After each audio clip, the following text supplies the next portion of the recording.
Comediants i el cor infantil de l'Orfeó Català junts al Palau de la Música. Ho hem pogut veure aquest matí en l'espectacle Contes Cantats, inclòs en el cicle de concerts familiars.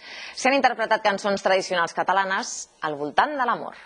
Amb aquells senyors, mira, estan donant una batalla, I a l'altra banda què hi ha? Els més petits han pogut conèixer de ben a prop el Palau de la Música i no han desaprofitat l'ocasió.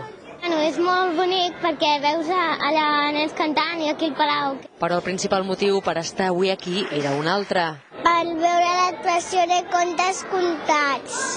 En aquest cas, pel cor infantil de l'Orfeó Català i amb l'ajuda dels comediants, han representat 13 cançons tradicionals catalanes que expliquen diferents històries d'amor.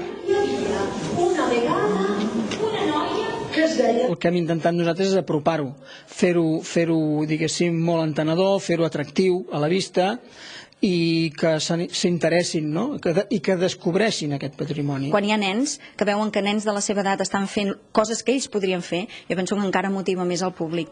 I veient l'atenció d'algun d'ells, diríem que ho han aconseguit. Hi ha un aire familiar. D'entre les estrenes de cinema d'aquest cap de setmana ens hem fixat en una. Es tracta